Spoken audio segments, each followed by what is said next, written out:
Thankfully, many restaurants have reopened in the country, but just hearing the name of Nando's again has made me think we've got to keep supporting our restaurants and our small businesses in this country more than ever now, because those are the people that are not only going to feed us, but they're the people who are struggling themselves to keep all of their staff, to keep their businesses operating. And that's before any of this craziness happened this week. That was just normal lockdown nonsense. So this morning, the Burning Platform, as always, brought to you by Nando's. And today we get to talk and to debate and to discuss all of the issues in a very, very, a very different South Africa to the one that we were talking about in most of the Burning Platforms for the last year. I've got two of our best contributors over the past while to join us this morning. We're going to be joined by Leeto and Nthoba. We, of course, have Fumi Masipo here as well. And we've got Dr. Jonathan Witt. So welcome, guys. There's a lot to talk about this week. I'm not sure where to begin, but let's start at the nexus of all of this. Let's start with Jacob Zuma and the fact that it was precipitated by him. Do you guys all believe, as an opening salvo, do you believe that what has precipitated itself in South African society has been orchestrated by the Zuma faction? Do you think all of this is actually an organized thing, or do you think this is pure mob chaos like Fumi was talking about earlier, where people just get swept up and they do stupid and bad things because that's what they think they can get away with? Where do we begin? Leeto and Nthoba, you can start us off this morning. Okay, morning, Gareth. Morning, guys. Morning. So my views on this are very different, right? So there is a Zuma hand working in and amongst all of this, right? And I think it's very important to notice that there are two sides to this whole looting and protesting thing. It's the one disorganized with no ideology side, where people are just running into the nearest mall and taking what they can. And on the other side, there's a much more organized and more nefarious targeting of crucial infrastructure to our economy and also our country. And so we must recognize the difference between the two. So where you see there's the nefarious Zuma organizing, right, is that how does one open a factory? Like, how do you get to the point at which you open the first gate and then you open to the loading docks of that factory? It seems like there are people who are indeed opening these factories so that people can come in, and opening the shops that people can come in, right? But then on the other side is, notice that whenever you see the looting, it's always in a residential area that's near a mall or shopping complex. But whenever there's that Checkers Hyper that was burning, I think in Pietermaritzburg, there was nobody to loot that place. So then it was opened and then burnt. And so you see that if there are no people to loot, then you just go in there and burn it and just waste whatever resources are inside of that place. And then secondly, the closing of the N3 with the sort of hijacked trucks, and then the intimidating of truck drivers, also like looting that goes towards the harbor, trying to go take cars, and all of that seems to be more organized towards the sort of like casting doubt into the capabilities of the country to import and logistically move goods, right? And then the last part is the one where you see there's an effort to also overload the sort of medical side of things. So when the people broke into the blood service, people laughed it off on Twitter to go like, oh yeah, this is a funny thing. But breaking into the blood service of South Africa is very crucial in trying to break down the way in which our health services work, right? Because the blood service has always been constrained in South Africa. And if somebody thinks about it and knows it very well, you understand that if you just go in, break the fridges, or just unplug the fridges, the blood then turns bad and then you can't use it. And so when you do all of these things, you are then trying to sabotage the country. And so if you think about the Zuma family, you could even throw that Afrox plant, which was set on fire. You can throw that into that mix too, because that's clearly, it's not something that ordinary people can use. But without the oxygen that they produce there are going to be lots and lots of people who are suffering with COVID and other things right now who can't get their oxygen. So that makes an interesting point. So here's the crucial part, right? Remember that Jacob Zuma and his family are deeply obsessed with the State Security Agency and its apparatus, right? Jacob Zuma in and of himself was just like obsessed with it. Even when he was president, even before that, he would just go and sit at the State Security Agency and try to find out as much as he can. Yeah. Duduzane, we found out through the commission, actually got one of these free ride jobs at the State Security Agency. And so if you're thinking about it, they would understand the ways in which to try and sabotage South Africa, because you're not going to sabotage South Africa and its economy or how it works, or even get the attention of anyone if you're looting in Welkom or in Bloemfontein or Bultfontein. And so when you're thinking about that, there are two very important places in South Africa to cause this disruption. It is in KZN and in Gauteng. If those two places are in turmoil, our economy then is in very, very big doubt. Yeah. What do you say to Leeto's points, me, and then I'll bring Jonathan into this. Do you think he makes a valid point about infrastructure and some kind of coordination by these nefarious forces? And also, what's going to happen to them? Well, we have been talking about that. You know, we've been talking about what does this all mean? I mean, the N3, the burning of trucks and intimidating truck drivers has been going on for over a year. It's been going on for a long time, and nothing has been done about it. It's kind of alludes to what I was talking to earlier about the fact that the State Security Agency is broken. But what we're seeing is an overall breakdown of government. The police are unable to do anything. The army is unable to, the intelligence, nothing is working. Nothing is working in South Africa at the moment. And this is what we're seeing, the anger of people spilling over into that.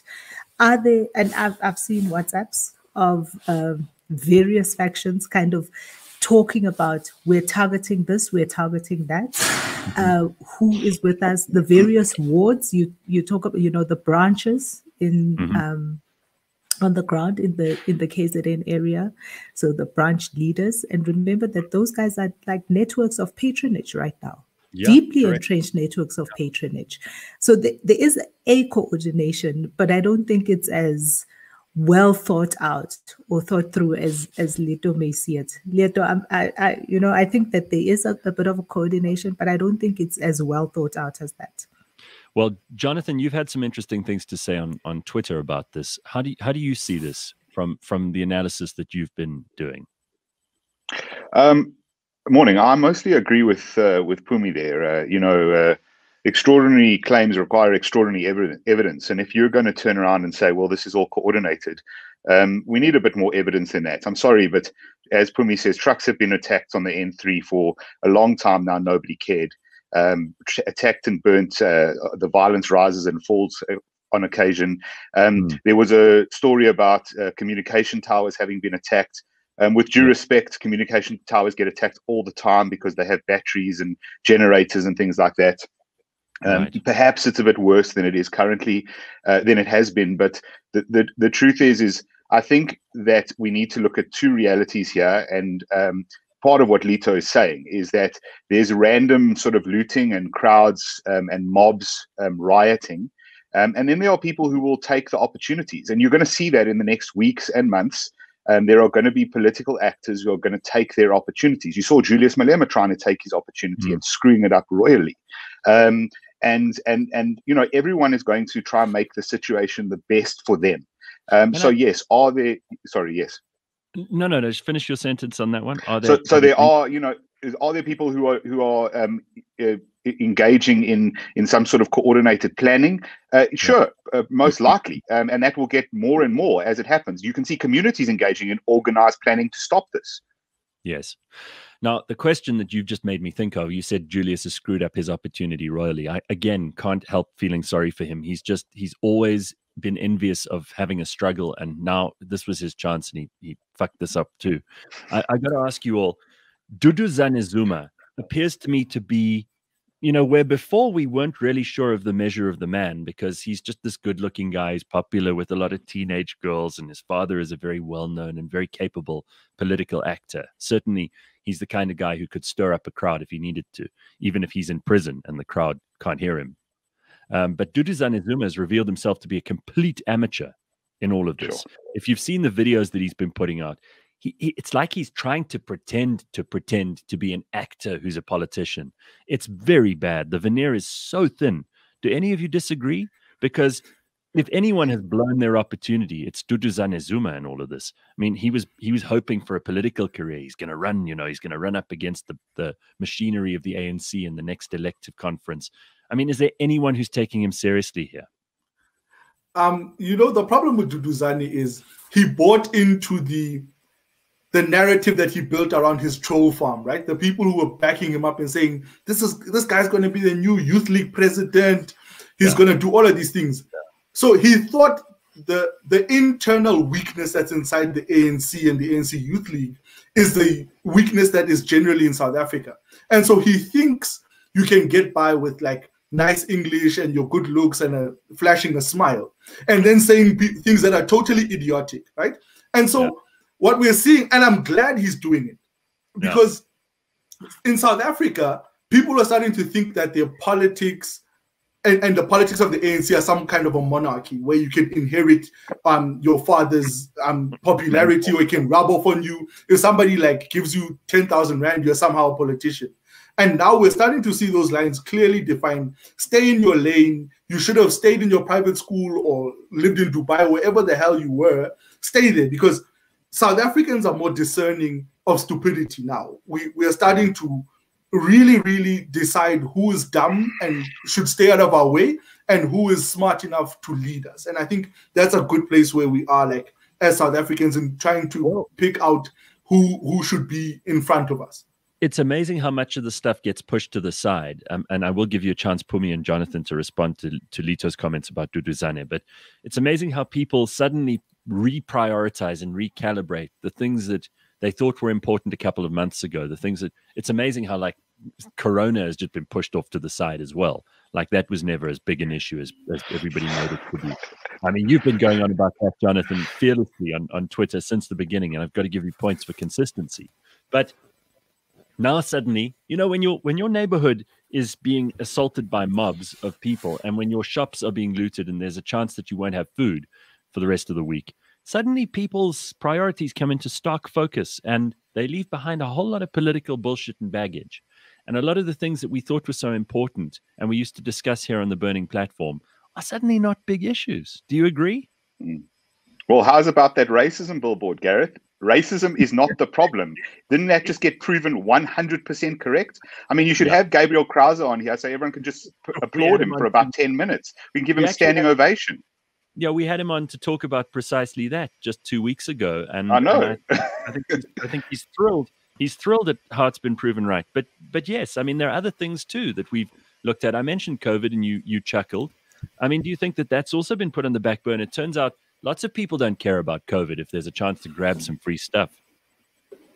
Yeah, look, it seems to me that, unfortunately, I'd like to believe Leeto's view that everyone's kind of focused on the right things now and they want the wrong people to get out of the way and all of that. But a lot of people seem to be lemmings, and they do follow the sort of order of the day, whatever it happens to be. And so this week it's looting and rioting across the country. If we manage to get on top of this, next week it'll be out of the news. It'll be when that happened. And then it'll be onto the political discussions around that, and people will be thinking about that.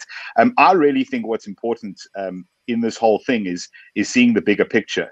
That was what my Twitter thread was about, was how did we get here? How did we arrive in 2021 with the point that a man goes to jail, it causes an ignition of these riots. Not is the cause of the riots, in my opinion, but it does cause a spark, which enables those riots to happen. But then at the same time, you lose complete law and order. You have no control over those riots in multiple areas across the country, which you can't blame on tribalism, as, in my opinion, as Helen Ziller sort of mentioned before the riots happened, just based on where this has taken place. And how did we get here after 20 years of really bad decision making on the part of pretty much everyone, from the voters to the ANC? So I wanted, when I left the show last week, and it was sparked by a comment that came through from one of the listeners, I spent a little bit of time kind of thinking what I wanted to talk about this week is we spoke about a lack of leadership across the board last week. And I wanted to talk about the other political parties and why they have failed to step into the leadership gap as well.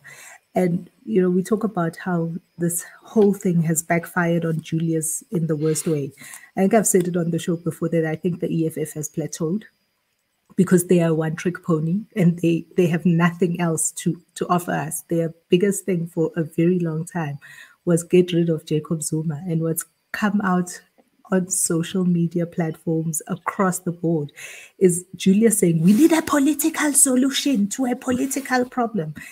Contrasted with videos of him saying that old man will be a pensioner in jail. Yeah. And that's the credibility that they have lost, and we often speak about why is our biggest opposition party, the DA, not able to transcend, not able to capitalize on all of these situations. Why is it that they're unable to just crack the code and get people on their side? Jonathan, what's up?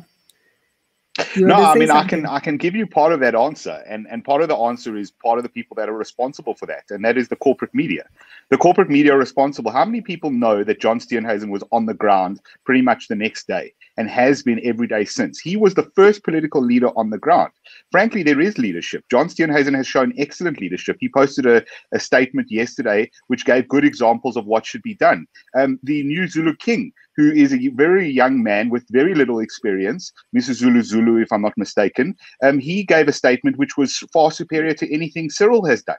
The reality is we do have leadership in this country, but we also have a grouping of people, not only politicians, but corporate media who have an agenda here. So News 24 has been tweeting out from their account, #Zuma riots, the entire way through this, completely oblivious to the fact this has nothing to do with Zuma overall as a major issue.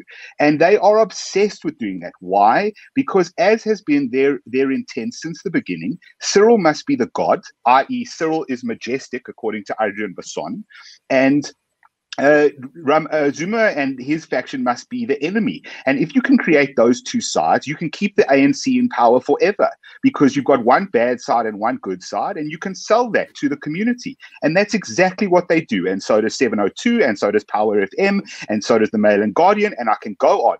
We have no independent media in this country speaking to people and telling people the truth. And the one good thing that's come out of this is people seeing that those people do nothing for them. Nothing. The only people who will save them when the purge comes for them is themselves and their communities. Gareth, if you remember, I think it was a few months ago, I said this, that South Africa is waking up to realize that it's a small town. So everyone in small towns has already been through all of this. And so all of you have just woken up in the small town of Beltfontein today. And you think, you're grappling with issues we already grappled with. A month ago, I think it was a month ago, the ANC faction in our area wanted to rise up against the mayor and go unseat him because he's this corrupt idiot, right? Mm-hmm. Nobody cared. Like literally everybody looked at them and said, so what do you want us to do? He's your party person, go ahead, we don't care. And so the narratives of the bad ANC versus the good ANC are already dead in small towns. The ANC in small towns is dead. And so when you think about it, the country is in this stage that it's at right now, is that people are starting to notice and are starting to become proactive in what they're seeing, right? Because people are seeing this all the time, but they were like, okay, whatever. But now, like in small towns, people are willing now to tell you, we don't care about your struggle, right? We don't care that your former president is in jail. And we also think your president is basically an amoeba, because anything that happens, he just reacts in a very strange way and he sort of like hides. He's like this unicell organism that if not stimulated by something, nothing else happens. So even when stimulated, nothing much happens. No, when stimulated, an amoeba is surprised, just like our president. He's always surprised, right? Because the reply he gave to this, when he went out and gave his speech that we all thought was going to stabilize the nation, he basically said, you know what? My people, the people around me haven't told me enough. I don't know what I'm going to do. So all we need to do is to protect the harbor, protect the trucks, and let's get the logistics going. Everybody else, just please calm down, guys. The 9 million unemployed guys and girls who are desperate enough to say, you know what, man, screw this. Let me go get food. I also heard people, just let me riff for a little bit. I also heard people then saying, if it's about hunger, why take a TV? Do you expect my poverty to have some sort of morality linked to it, to say, oh no, I only need mealie meal and sugar. And so that big screen TV right there is off limits because I'm not greedy. Greed is not only for the rich. Poor people can be greedy too. I want to have a 52-inch TV. If you give me the opportunity to have one, I'm going to take it. And maybe I sell it for mealie meal. Who knows? You know? So, and you know, I'm so mad at that. But also, you know, when we look at the people who are looting, and I think this is important, you know, even though this conversation is flowing, in the people that are looting, there are three people to consider here, right? One is the impoverished, desperate, one of the 9 million people who doesn't have a job, who doesn't want to be a criminal, who just needed something, and then got to the store and was like, oh, wait, now that I'm here for the mealie meal, there's also a fridge and a nice looking stove and clothes. So I'm taking all of that, right? But then secondly, there are people who are the criminal, right? The criminal element, the people who had already given up trying to be part of society long ago, who are just like, you know what, I'm going to rob people. And then they got there and they're like, oh, now I'm going to rob a store. And so there are those people. And then the last group I think is the most deplorable are the people who are well enough in these neighborhoods, right? The person who does have a bakkie and then decides to go fill that bakkie with furniture, or go fill that bakkie with sugar and whatever to sell. I think those people for me are horrible. And I saw a guy in a Mercedes Benz. Yeah. And the words. A private schoolboy. Yeah. I could have jumped into the TV and kicked that guy in the throat because he delegitimizes the poverty of the people around him, right? The people that were there for the purposes of trying to go like, okay, I'm at the end of my wits. And then here is a mall that's wide open for me to take things from. But then secondly, I think we also fail to notice another thing. How the people, if you look at the looting at Jabulani Mall, that for me was the scariest one. That the young people, they knew for a fact that they outnumbered the police. They knew for a fact that if we all rush this police, because remember, Jabulani Mall is right in front of Jabulani Police Station. Yes. It's right there. These guys hijacked a garbage truck and used it as a battering ram. It means these people have also thought about, so during the day, somebody thought, which way is the best way to just ransack this mall? And this just presented that opportunity we were all talking about, or sitting on the corner, having nothing to do. And so I think that also becomes a very dangerous thing. The police recruiting in this country is horrendous. Those police officers just like put their hands on their waists and they were like, yeah, they're stealing these things. It's bad, right? And then the young people have also now realized their power. And once they consolidate that, so let's assume this will all be over and our magic Cyril will come down and give us all buffaloes worth 2 million rand and we'll be happy. After this, those young people still understand that power dynamic between them and the police. That is going to be something very, very interesting to watch going into the future. Well, Sub says quickly, just throw this in, Jonathan, and let you have a go. What about that fellow who stole coffins? That dude is cold as fuck. All right, so what do you want to say to I just want to know what he knows. I mean, he knows his date of death. Needs a coffin to be buried in. Yeah, look, you know, inequality is often spoken about in South Africa, and it is part of the problem here. But one of the things that isn't spoken about very often is the slow decay of our moral compass. The reality is that you know, all those various types of looters that Leeto is describing are all people who decided in the moment that this was real life Reggie's Rush. and it was their opportunity to go and take stuff. And the reality is that's got nothing to do with poverty or wealth. That's got everything to do with morals and values. We've got 20 years of this government looting this country. We've got 40 years before that of the previous government looting the country. A reminder that all governments are the same. And the reality is that we really need to get on top of that. The other issue pointed to is the policing. I've spoken about, I know you spoke about it early in the show, but I called it Marikana syndrome not long after Marikana happened.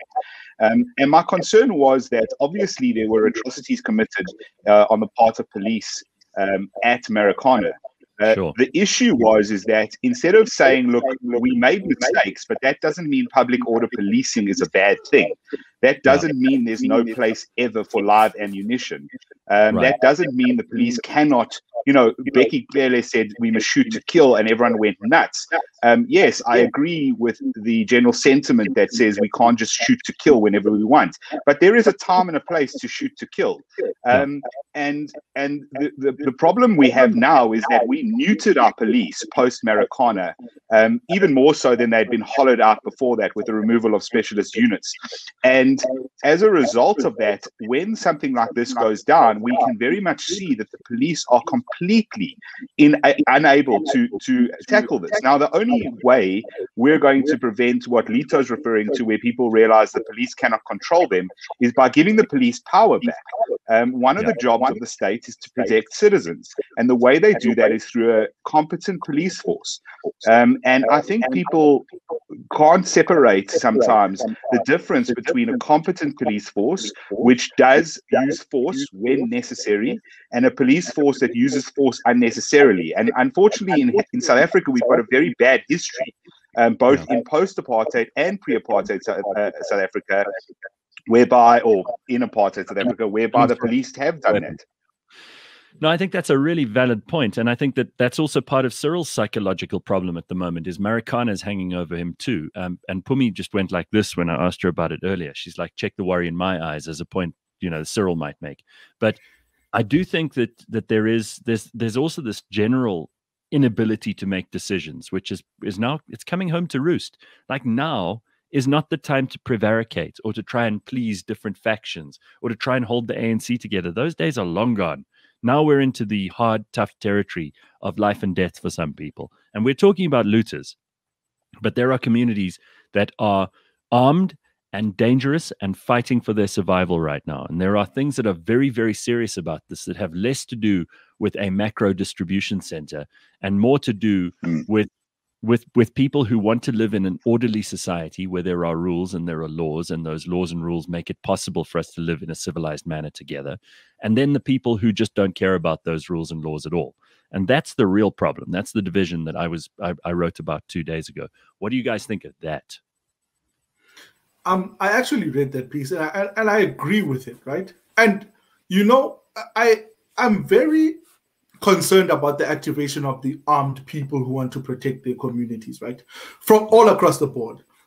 So I heard a lot of people saying, oh, it's the whites or the Indians that are armed. But more concerning is what those people do after this episode, right? Does it mean that those people arm themselves more and consider themselves a sort of like a militia type outfit? But also, I also saw people applauding taxi drivers for the actions that they're taking, like Santaco, for instance, saying taxi drivers are prepared and will protect these malls and shopping centers because our lives are linked to transporting people to these places. And then you saw what they did with Andile Lungisa, right? Although he's like a mammoth butthole and everyone just should laugh at him, they threatened him and they said, if people riot, we're coming for you, right? And people don't understand the influence that the taxi industry has always had with violence, right? In that, in small towns, I remember in Velkom, right, in the 90s, people were more inclined to call the taxi association more than they would call the police, because the taxi association would come into your neighborhood. If we said, well, there's Leeto, he stole my cell phone or he stole my TV, they'd come in, beat him to death, and then move out, right? And so what for me is the power that comes with knowing you are feared, and you can become this outfit that becomes the police outside of the system, where the police are totally useless. Well, is for me scarier Leeto, than anything else. Leeto, if there's a vacuum, it's going to be filled, right? And if there's a security vacuum, it's going to be filled by whoever's most powerful and whoever has the most ammo. And that's what you're pointing out here. But it's going to happen whether we like it or not. That is true, but all I'm saying is caution to it. I'm all for people protecting what is theirs and what they think is going to help them become better people. But my caution is what that means, right? Because at times it moves from beyond. Because at times, like right now, you want to protect what's yours, right? Yeah. My fear is when that defense suddenly turns to offense because we are scared that these people will come again. So let's just go kill 2 or 3 of them to show them not to come and mess with us, right? Just the example with Andile Lungisa, right? We all hate him. He's an idiot. We don't like him. But the threat, even though it's funny, because he folded and he was like, I'm sorry, don't loot. Zuma can go rot in jail. The biggest problem is that violence that these people will now hold over society might become something we all never bargained for, right? Because we can hold the state accountable. We can point at Begitzel and say, you're an idiot. You see what you did wrong? Can you really point at them and tell them that? And so it's just a word of caution to the wise, or not so wise in this case. Yeah. More than that, earlier I spoke about 80s flashback for me. And what we're seeing today is playing out on a larger scale. What happened in the 80s and the early 90s, predominantly in townships, and now it's spilling over into the whole country. And everyone's favorite EFFer, Witt Nthoba, I don't know if many people know this, but his PhD was atrocious. Actually, but what it is about is it's about what happened to all those young people who were in what they used to call SDUs, self-defense units in the townships, who had become hyper-militarized. And when the new dispensation came in 1994, they were essentially just became irrelevant. There were no more street committees. There were no more organized groups of people that were trying to protect their little piece of South Africa in their streets. So they were called SDUs. And all of those guys, mainly, most of them, and where he comes from in the Val, a lot of them became the Tsotsis that started ruling by fear in the townships, right? That's what they became. And that's what Leeto's talking about even now. That's what happens after this. What happens when the imminent threat is now gone, and the power that the taxi drivers have, the taxi owners have, the armed young people from Bluff, somebody said, the armed boys from Bluff, somebody said earlier, who now know that they have this power and they are unchecked, and there's a police service that is unable to call them to order. That's what chaos. We have to lay the blame for that at the feet of this administration and the administrations before it, because they've hollowed out the police and made the police a laughing stock. No one takes Becky Taylor seriously. No one's afraid. But that doesn't solve our problem. Laying the blame at this point is not going to solve our problem. We have to think about what comes after. How do we rebuild? How do we move forward from where we are? Nothing comes after, Pumi. Like this idea, I'm really tired of, no matter what happens, gun owners are being demonized as these boogeymen, and even if they haven't done anything bad yet, and even though they show good faith again and again and again, they must be demonized that they might do something down the road which we won't like. Those SDU units turned into Tsotsis and terrorized their communities because their communities were unarmed and untrained to deal with them. The realities is that there is nothing special about the police force. Those people who are guarding their communities probably have more training than the police. Do you know that the police fire 15 rounds once a year as their entire firearms training? Anyone carrying a weapon on the streets protecting their suburban community, is doing way more training than that at the firing range. The policeman has no training and basically a uniform and a couple of epaulets and flashes, and we go, oh, they're the arbiters of this sort of protection. The reality is that South Africa hasn't had a competent police force for more than a decade. We have a security services 3 times the size of the police force. The reality is that if the security services wanted to organize a coup in this country, they could, because they are 3 times the size of the police services. And that is not what is in question here, Jonathan. So it's not about gun owners who are responsible. We're talking about what we're seeing today. Is we're seeing gun owners shooting people point blank in the streets. Hold on. That's not happening. Hold on. Don't be emotional. Don't be emotional. Just listen to what I'm saying. I'm objecting to lies. Listen to what I am saying to you. Okay? Okay. So it is not about people who are currently protecting themselves and protecting their property and protecting their communities. That's not what we are talking about. We are talking about what it is that happens when that vacuum that we're talking about is created. And not everybody who is a gun owner, who is a trained gun owner, is a benevolent gun owner. So just disabuse exactly why everyone should be a gun owner. That's exactly what. No. Not where I come from. Not where I come from, Jonathan. And the problem is there's this assumption of this righteous gun owner who's responsible and legal.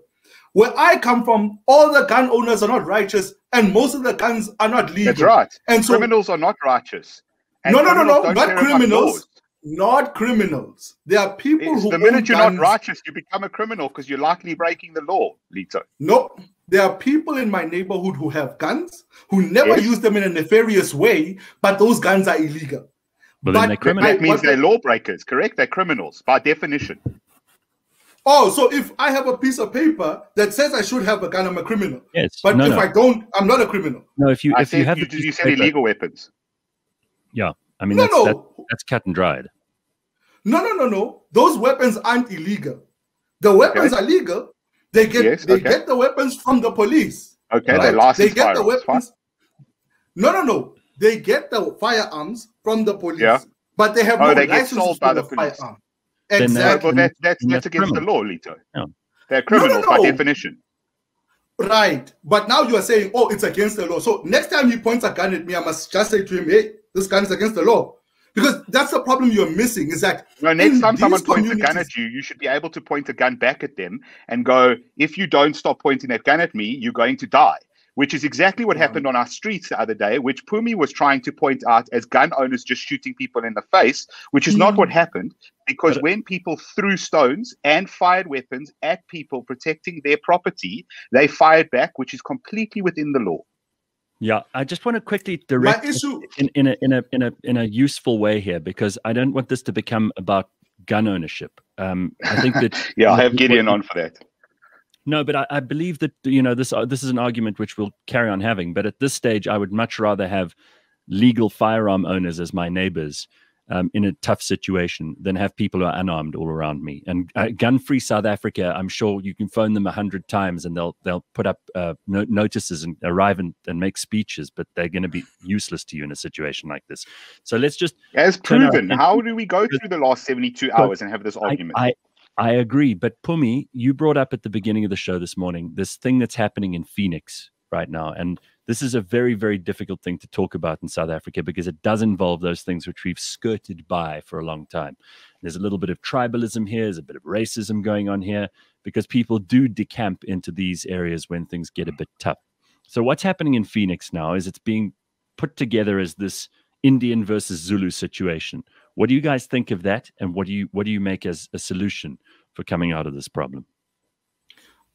So if I can start this off.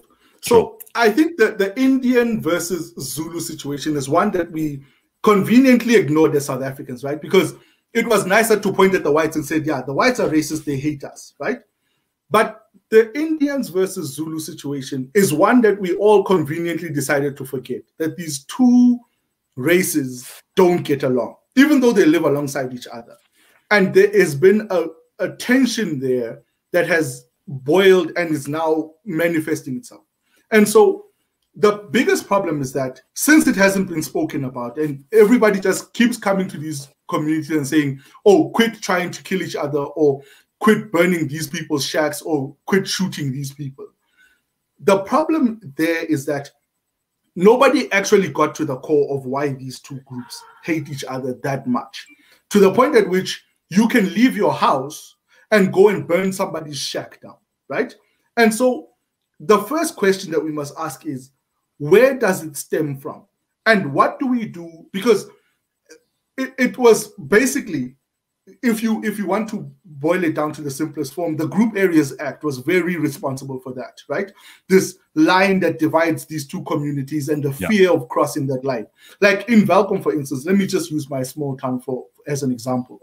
There's a place called Bronville. Bronville is where all the coloureds live. In my whole life, I've lived here ever since I was born in 1989. I have never gone to Bronville, and I am still afraid to go to Bronville. I have no idea why, right? But I'm afraid to go to where the coloureds are. And so in times of strife, me and the coloured will always fight, right? It's the one from Tabong, oh no, it's the one from Bronville. And so starting from there, the fear starts to breed and basically multiply itself 100-fold. And then you get to the point that we are now. And people are not trying to get to the core, but always want to de-escalate. We love this thing of de-escalation. But we should get to the core of why these two communities hate each other and try to get them over that bridge. And not everybody's going to love each other from those communities. Some of them are still going to want to shoot each other in the face. But what we should be doing is getting the majority of the people to get to understand the other side. But now I think it's also being pushed to a place where it might be irreconcilable. I'm poor, I live in a shack, and you come and burn my shack. I think that's... Do you want to add anything to what Leeto said here? Look, I think the racial divides in this country run true and deep. And they're always going to be the easiest place to go to say this is what is problematic. It's the easiest place, and it's one that we can easily see. We can see it in our faces, you know. But the real problems that we have in this country are about the inequity. It's about the disenfranchised people. It's about the fact that we have 25 million people unemployed. We have 30 million people living on 20 Rand a day. Those things, and it becomes a thing of who has and who doesn't. And when you look at who has, again, because of historical reasons, the races run from different places. But right now, the biggest haves in this country are people sitting in our government, are people with political patronage. Those are the people that have. And we're now in a place where the angry, hungry, jobless masses have overrun everything else, and that's what we're seeing. We're seeing that anger, and Jonathan, then it plays out along all of the various lines of discontent that we have. Where the Russians are, that is where it is playing out. Do you want to add something to this, Jonathan? Yeah, you know, I mean, I don't disagree with that. I just think that South Africa loves identity politics. It's where we've come from as a country. We almost invented it for the rest of the world in some respects. And you know, again, it's true that a lot of the problems we have lead to these issues, but we're not really asking the questions of how did we get to these problems in the first place. What is the reason that we've got the inequity that Pumi's referring to? You know, what are our financial and economic policies that led us here? What are our social policies that led us here? I'm yet to see anyone really try have this discussion to, instead of going, well, the Indians and the whites and the blacks and all the rest of that. Sure, you know, in a moment of strife, any South African is going to rise up against the first thing they can try and blame. And in South Africa, that's just standard. You blame race. But the reality is we have 20 years at least now of very bad policy by our government, championed by many people, both in the corporate world and in the media world and in the academic world, which has led us to this point. And we're either going to choose to change those policies and realize that nobody is being helped. I mean, the fact that we have a billionaire BEE president who really has provided very little value to the world in comparison to other billionaires, the fact that is a reality, and nobody has opened their eyes and gone, well, maybe this isn't working. Maybe we should stop following Soviet policy. You know, one of the things that really bothered me with regards to some of the responses to my tweet thread was that people don't know the history of the ANC. They don't know the things that Rob Davies and other people are writing. They don't know the internal policy documents. We have a government that fully believes. It's so boring that no one can be bothered to troll through it. But my God, true. If you spent 5 minutes looking at it, you'd realize how completely barren their ideology's been since the 70s. It is full of Lenin and Stalin, those people, and Mao now. Those people are failed individuals who murdered millions upon millions of people. We need to abandon this ideology.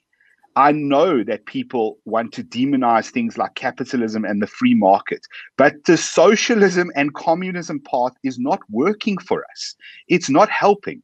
And don't tell me about rich people in Sandton. That's crony capitalism. They have hooked up with the government and they are in bed with them. If COVID didn't show you that, nothing will. Yeah. I mean, they were the main implementers of government policy for the longest time. Look at the insurance companies and the health companies. I mean, anyway, absolutely. I think that's a valid point, but it doesn't help people who are frightened in Phoenix today. It doesn't help people in Umlazi who are frightened today, and it doesn't help people in Umhlanga who are worried today.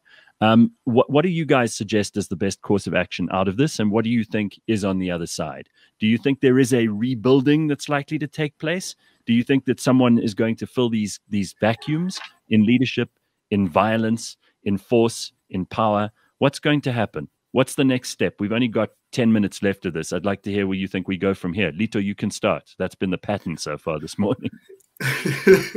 Okay, so the rebuilding is going to be very difficult, because what happens after points like this is the reverting to your base instinct. Your base instinct now as a business owner is to reinforce the Group Areas Act, right? Is to take your business and say it's risky to go into the township, even though they say there's an economy there to be exploited.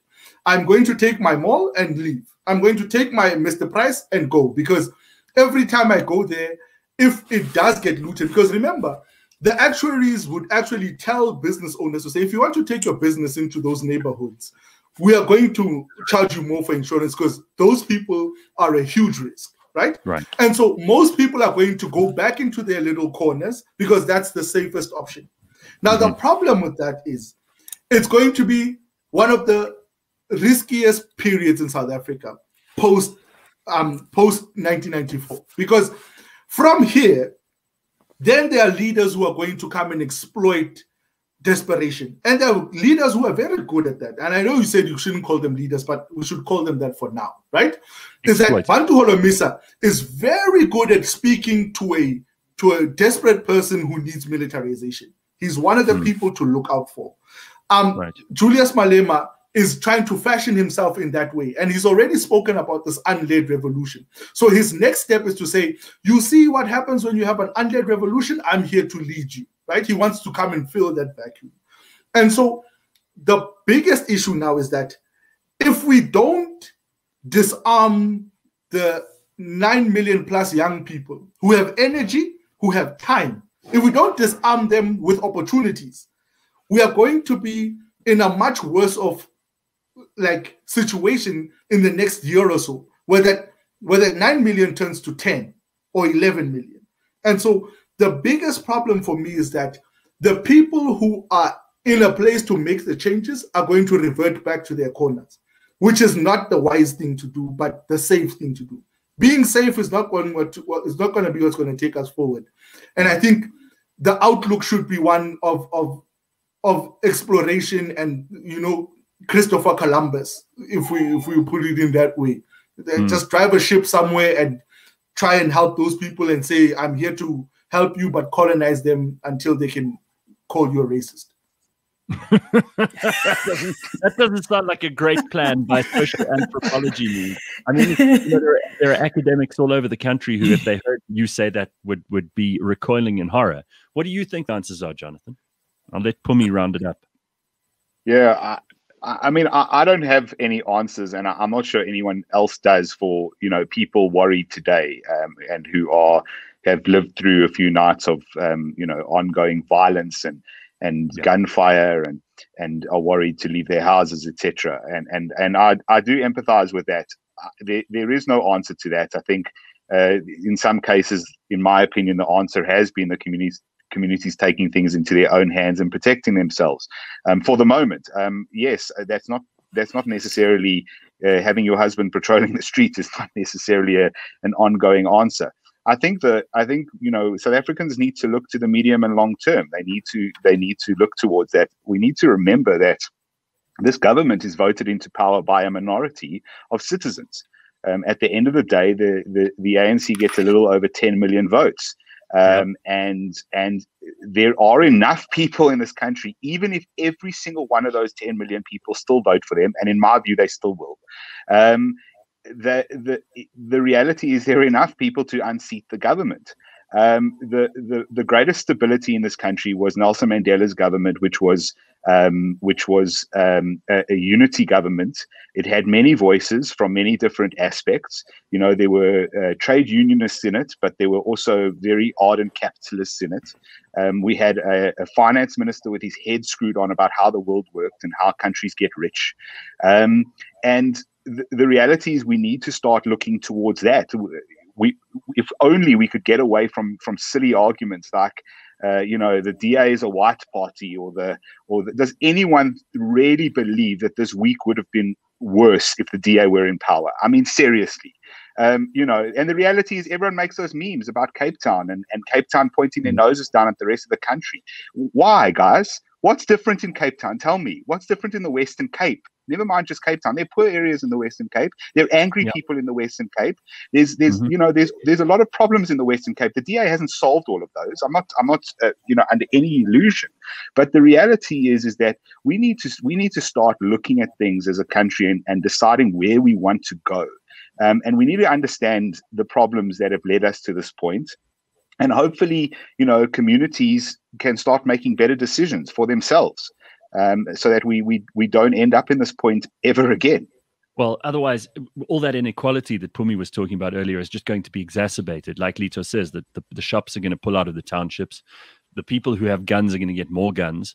And all that ends up happening is that the power dynamics become much more entrenched. And that's not good. We're at a precipice, I think, and hopefully we haven't passed it.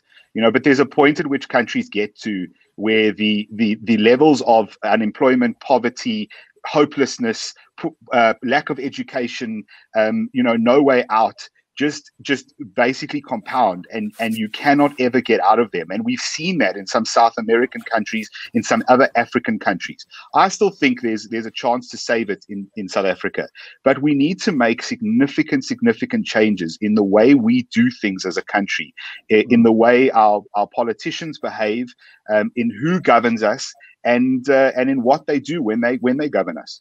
Pumi, it's over to you to close it off this morning. What do you have to say?